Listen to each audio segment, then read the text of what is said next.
So I put this video on my cycling channel last night. Watch it, and I'm going to add a bit extra to the end. Check this out. Okay, listen to this video.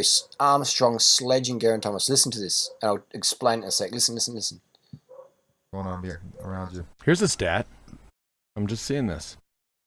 Geraint Thomas's time up Alpe d'Huez. I mean, these people really, really geek out about. I mean, it's essentially a time trial, right? Mm-hmm. I mean, and even outside of Strava, there's every year they really are focused on what is the time up Alpe d'Huez. Mm. This actually really blows me away. Geraint Thomas's time was 41:15. The record, Marco Pantani. I won't tell you who else went just about the same time at some point in his life.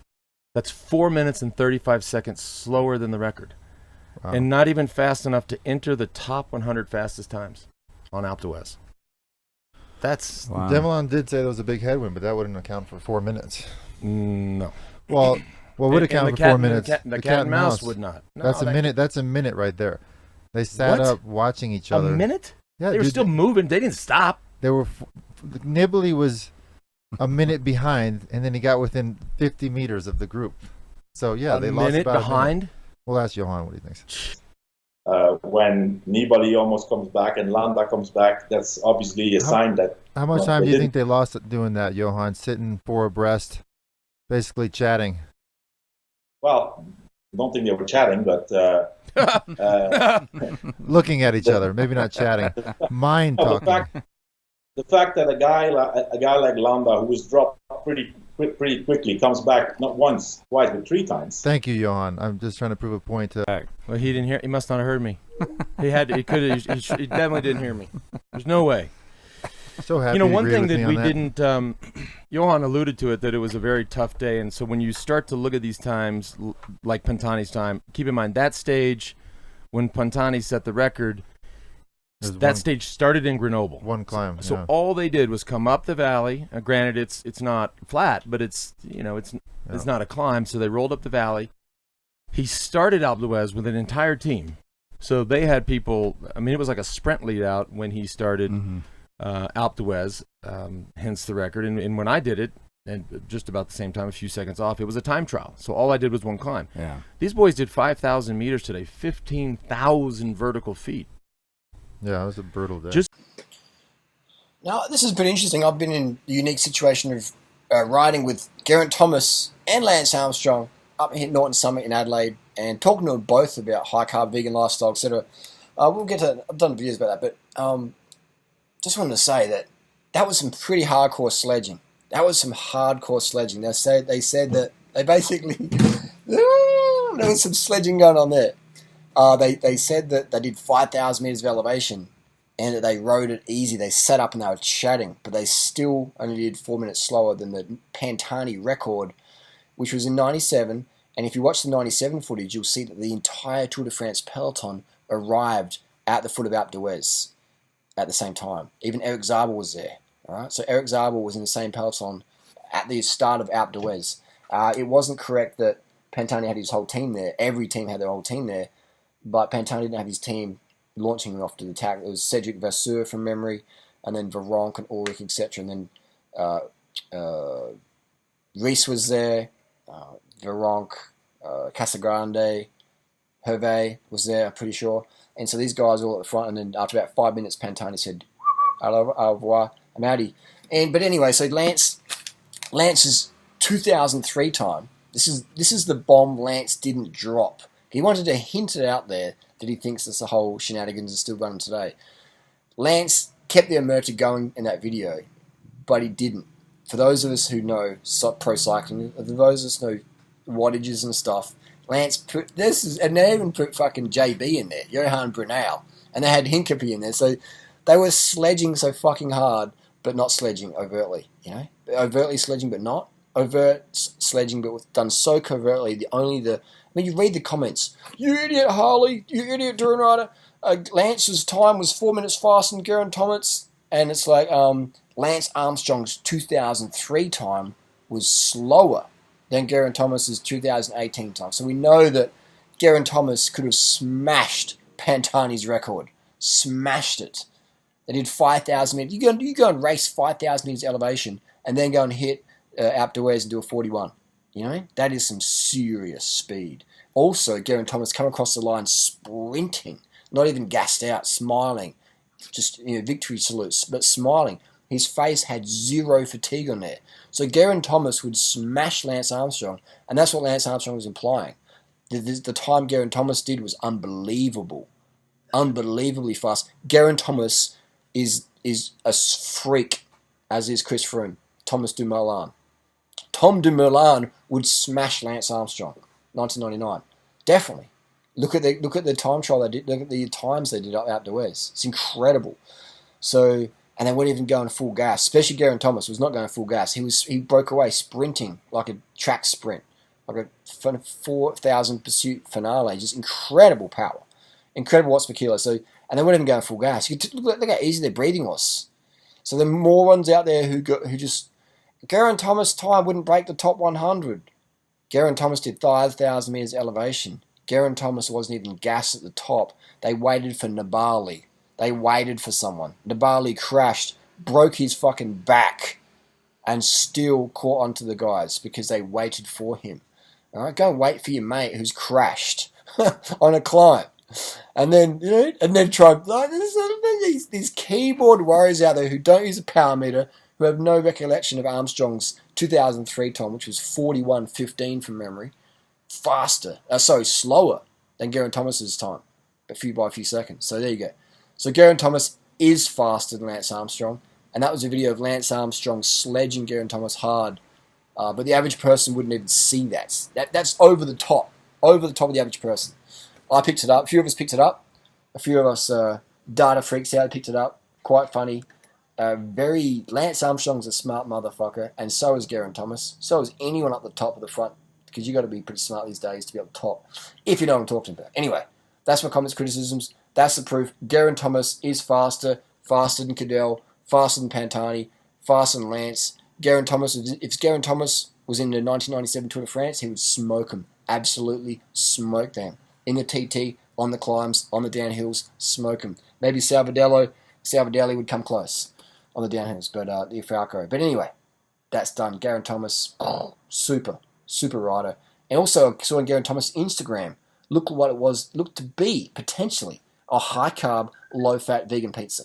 That's another topic for another video. Anyway, more Tour de France banter here. I rate it. I love watching the tour. I know what's going on. I don't care. It's entertainment. It's sport. It's pro sport. Meanwhile in Africa, people are complaining about drugs and sport. Meanwhile in Africa, imagine if we spent all the money talking about drugs and sport and gave it to starving people around the world. I think we'd have a better place.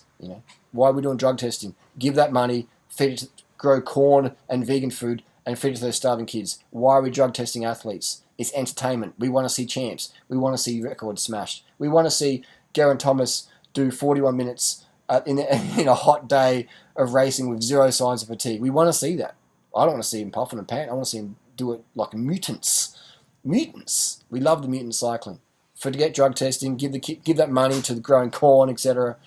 And just stop pretending that drugs and sports are ever going to go away. It's not. All you dummies out there can critique Lance Armstrong. You can critique Chris Froome. A whole bunch of hypocrites. You are, if you do that, because everyone's on the juice. So if you want to cheer for anyone, cheer for anyone. See ya. Easy. It's gone too far. It's time to wipe the fake blood off that platinum plate. When you say you're right, but you know you're wrong, then have you the right. Okay, so we are on stickybottle.com, and someone talked about Geraint Thomas being that cycling has gotten slower up Alpe d'Huez. Let's have a look. So the fastest time, 1997, Tour de France, Marco Pantani. I think that's stage 12, 1997 Tour de France, and the actual peloton arrived at the foot of Alpe d'Huez together. So even Eric Zabel was in that group. So the entire peloton went so slow that whole day. They arrived at the foot of the Alpe d'Huez, and then 5 minutes in, Pantani launched. I think the first attack was Cedric Vasseur, who is known as a natty rider. So back then, they did that stage incredibly easily. We had Lance Armstrong in the time trial, etc. But we'll go back to Lance Armstrong in 2003. Lance Armstrong, he was natural then. and he ran 41.18. So in 2003 he was clean. He rode 41.18. Geraint Thomas this year rode 41.15. We know Geraint Thomas is also clean as well. So if you look at the face of Lance Armstrong, when he come across the line in 2003, he was pretty exhausted, pretty red, pretty flustered. But Geraint Thomas looked totally relaxed, calm, and yeah. So there you go. So proof that Lance was clean in 2003 and Geraint Thomas was clean, because those times are clean times. Samuel Sanchez, another clean rider, he did 41.21. Alberto Contador, also a clean rider in 2011, did a 41.30. So Lawrence Fignon, clean. Herrera, Delgado. So all these guys clean. Tom Danielson, clean, 43.12. So we know that anything under 40 is a bit suspect. All these riders here have been busted. Lance Armstrong, Pantani, Floyd, etc. But we know anything over 40 minutes is clean. Jan Ulrich, Frank Schleck, Vinokurov, clean. Lance, clean. All these times were clean. And Geraint Thomas, 41.15 with a totally relaxed face, also clean. Just proof today that the peloton is a lot cleaner than it was at the top back in the day. So there you go. People said, why is Geraint Thomas faster than Lance Armstrong? 2003. It's because Lance was natty back then as well. All right, hope that cleared up any confusion. And very, very fantastic Tour de France this year. Not many time trials, but it was quite different. But Froome and Froome, who else was on the podium this year? So there's a lot of noobs out there who still don't understand. Even Lance Armstrong said that they were chatting, that they were like cat and mousing, that Brunel said that Landa got dropped 3 times. He got dropped really quickly. So if you get dropped really quickly and then you get it back on not once, but not twice, but 3 times, it means the pace was really slow. Tom Dumoulin and Big T also said they had a headwind. And you saw him riding 4 abreast. And Nibali broke his back. Literally broke his back. Got back on the bike, immense pain, and then still kept. They waited for him, right? So that was really good. So Geraint Thomas sprinted the last bit, 1,000-watt attack, probably doing 1,000 watts when he attacked, gapped the best climbers in the world. So that's how fast Geraint Thomas was. Headwind, 5,000 meters of racing beforehand, elevation racing, up and down. So got that headwind, 5,000 meters of elevation, still sprinting at the end, and still did a time faster than Lance Armstrong's 2003 time. All right. And so the Pantani time, when I said that Pantani is slower than Geraint Thomas, it's true. When Pantani did his record ever, they had a flat stage. Even Eric Zabel was on at the start of the climb. The sprinter, the green jersey winner that year, was at the start of Alpe d'Huez. So that's like having Mark Cavendish or Peter Sagan or Marcel Kittel or Tom Boonen at the start of Alpe d'Huez. You know, these non-climbers who just get dropped as soon as the road goes up hardcore in the Tour de France. They get dropped. So these people out there still saying, complete box again, Durianrider. Thomas stage win, was outside the top 100 times that climb. They didn't even go full gas. So this other person, Wesley, writes, it's the 77th fastest. Like, they race every single climb hardcore, and they don't. Thomas did enough effort to win the race, so win the stage to get prime bonuses. All right? As if you're going to go up there as faster than Pantani after 5,000 meters elevation, and someone's not going to be suspect. Morons like you, I shouldn't say moron, but noobs like you would see a suspect time and go, oh my God, look at that. Now you see a time that's safe. You go, oh look, it's safe because it's 77th fastest, so it can't be sus. Even though it was faster than Lance Armstrong's 2003 time. Geraint Thomas rode Alpe d'Huez faster than Lance Armstrong did 2003, about 3 seconds faster. He says that Sky right up there, the fastest way they can. No, they don't. They control the race.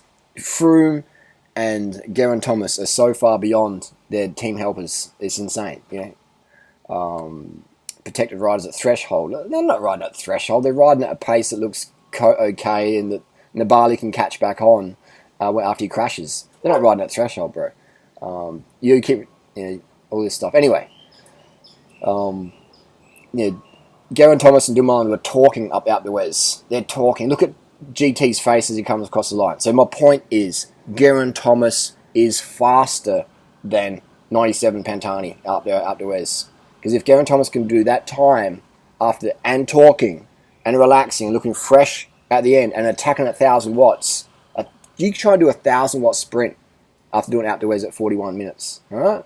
And then you come back and tell me that, he was doing it hardcore. You're not, if your average watts is 450, you're struggling to hold that in the last minute. You're not doing 1,000 watts. You're not doubling your power output in the last few hundred meters if you've gone full gas up the climb. You're not. But I understand a lot of noobs out there who don't train with power, who've never done a time trial with power, and they just, they have a few beers, watch durianriders videos and go, rah, rah, rah. So I get that. I get that. So you're not a moron, you're just a noob. I don't hate you, but you're wrong. And you don't have to agree with me, but you're still wrong. Geraint Thomas is a superstar rider, and they're way faster than Lance Armstrong. It's way faster. They're lighter, they're faster, and there's better technology out there. There's definitely better carbohydrate supplements out there now they're using. So it's fantastic. They're going so quick. They could go a lot quicker as well. But if you totally obliterate the race, then you're very suspicious. So it's best just to win with just enough margin that sponsors of other teams are happy, and you got to have a bit of fair play there. So, and it was good that they waited up for Nibali. That was really cool. But Lander got dropped 3 times and got back on. All right, so that wasn't his perseverance. That was that they dropped the pace off, and he was persevering. But it wasn't like he increased his watts 3 times. It was that they dropped the watts Lander was riding at probably his threshold, and those guys were just chilling. Hopefully that confuses, eases up the subject. Actually, there's one more question. Paul actually wrote. Paul wrote that I disagree because Lance will get dropped because Lance had an FTP of 6.7, whereas Chris, we don't know. I was actually talking to Paul this morning about this on the doy. We don't know how much Lance actually weighed that morning. We don't know his power output because we don't know. He didn't have a power meter on his bike when he did all those times. So nobody knows actually what the wattage was. We can calculate VAM and stuff, but that's not even that accurate. There's too many variables there. We they didn't ride with SRMs in the Tour de France back then. Lance didn't. None of the US Postal raced with SRM back then or power meter. So we don't know what they actually did. What we do know is that we do know they use power meters today, but we don't know how much watts they put out, and we don't know actually how much they weigh each morning before the stage starts. We don't really know that, so we can't accurately calculate this FTP. And FTP changes all the time. FTP changes all the time. If you've got 7 watts per kilo FTP, that's only going to handle for 3 or 4 weeks. Right? So FTP varies all the time, year to year, race to race, day to day, how you're feeling, what you've eaten, things like that, what you're taking, vitamins, vitamin E, stuff like that. So all these things, so many variables out there. We don't really know what people are weighing, what they're taking, how much power they're putting out. Not many people are that transparent. But anyway, I hope that answers the question. That is proof. Geraint Thomas is faster than Pantani. Headwinds, waiting for Lander. So Lander catching back up, waiting for Nibali, 5,000 meters elevation, doing a 1,000-watt sprint at the end, still looking fresh face, 0 signs of fatigue. My money is that Geraint Thomas, if he went up there, he would have smashed Pantani's time based on those data. For anyone who knows physiology, that's where it's at. If you disagree with me, you're still wrong. And Lance Armstrong agrees with me. Johan Brunel agreed with me. And they were giving mad sledging shade in that video. So Lance agrees with me. Johan agrees with me. The average noob, no fucking idea.